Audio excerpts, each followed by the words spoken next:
Isang mapagpalang araw at gabi sa mga solid viewers po diyan ng EDSI, mga silent viewers at mga OFW.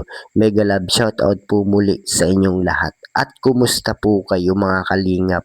So yun, ngayon nga po ay may pag-uusapan tayo patungkol nga po dito sa EDSI natin.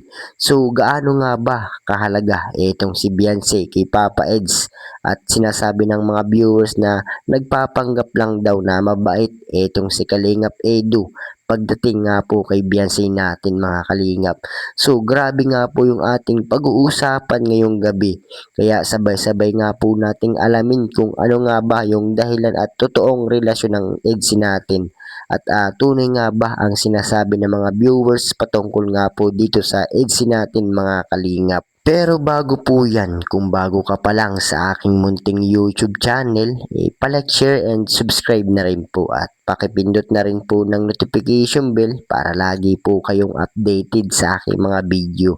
At paalala na rin po bago po tayo magbigay ng ating mga opinion at komento, tapusin po muna natin ang kamuuan ng video para alam po natin ang ating i-comment mga kalingap. At lagi ko nga rin pong hiling sa inyo na suportahan po natin ang mag-ama na matubang.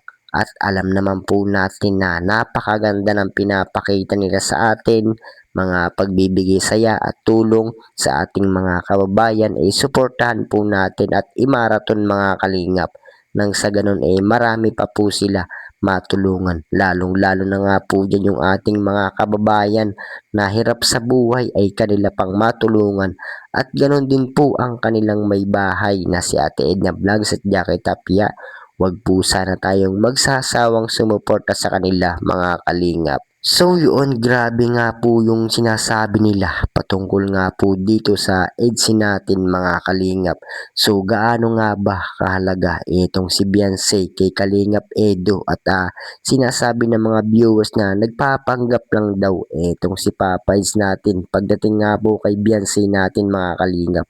So yan po yung ating bibigyan ng reaction at aalamin po natin kung ano nga ba ang tunay na relasyon ng EDSI at totoo nga ba ang sinasabi nila patungkol sa EDSI natin mga kalingap. Pero bago yan sa kabilang dako muna tayo. Pag-usapan muna natin ang EDSI mga kalingap. So grabe pala ang nangyari sa usap-usapan patungkol sa bahay nila Beyonce. Talagang marami ang nanghusga at sinasabi nila na nasira daw or sobrang sira na daw ang bahay nila Beyonce mga kalingap. So mga kalingap, alam naman natin na talagang bukod sa maganda at malaki ang bahay nila Beyonce, hindi naman po agad-agad masisira yun, di ba? So kumbaga mga kalingap, maaaring mapinsala pero kunti nga lang po at dahil sa sinabi nga po nila na nasira daw ang bahay nila Beyonce, marami ang nagalit at nang babash patungkol nga po dito at sinasabi nila na mahina daw ang pagkakagawa nito. At sinasabi nila na bakit daw ganon yung pinagawa ng kalingap. Isang hangin lang daw nasira ang bahay nila Beyonce at wala daw katibay-tibay. So para sa akin mga kalingap, sana bago po tayo magbigay ng ating sasabihin patungkol sa mga ganyan or bago po tayo manghusga ng ibang tao, alamin po muna natin ang kabuuan ng pangyayari bago po tayo maniwala. At alam naman po natin na marami nga po ang nangbabash dito kay Beyonce kahit nung simula pa lamang po, 'di ba?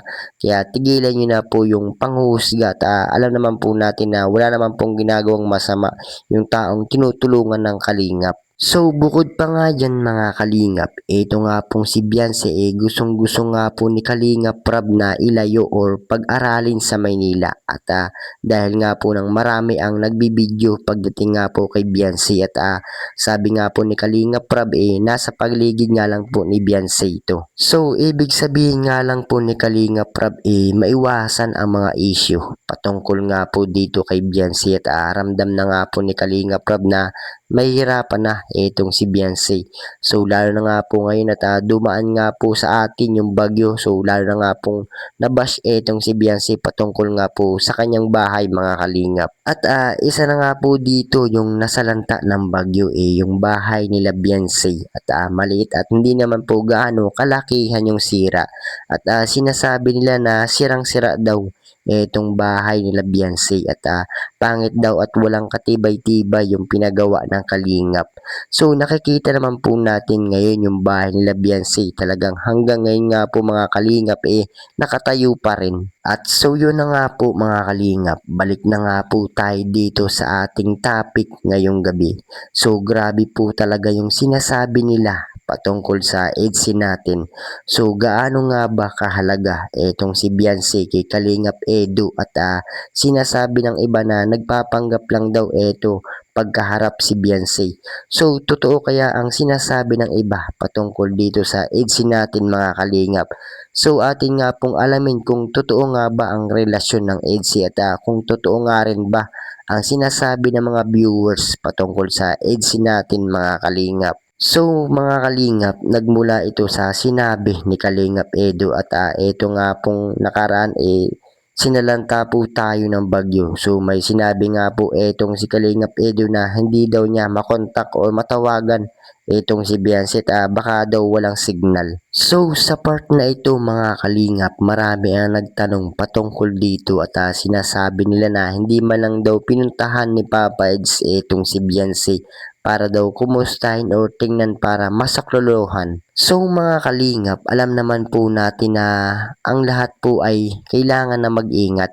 So alam naman po natin na kailangan nga po ni Papa Eds na mag-ingat at kailangan nga rin po siya ng kanyang mga magulang at mga kapatid. So hindi naman po agad-agad makakapunta si Papa Eds kay Beyonce at delikado nga rin po para kay Papa Eds po yun mga Kalingap. So, syempre, tinatawagan nga naman po ni Papa Eds si Beyonce hindi nga po makontak, malay po natin, walang signal or lobat, 'di ba? Kaya sabi ko nga po sa inyo mga Kalingap, alamin po muna natin ang buong katotohanan bago po tayo manghusga ng tao. At alam naman po natin kung gaano kaimportante itong si Beyonce kay Papa Eds at unang-una po yan, bumili nga po ng lupa at bahay itong si Papa Eds at yun po ay para sa kanilang dalawa ni Beyonce natin mga Kalingap. At bukod pa nga po dyan may tinatayo nga po itong negosyo at para nga rin po yun sa kanilang dalawa mga Kalingap.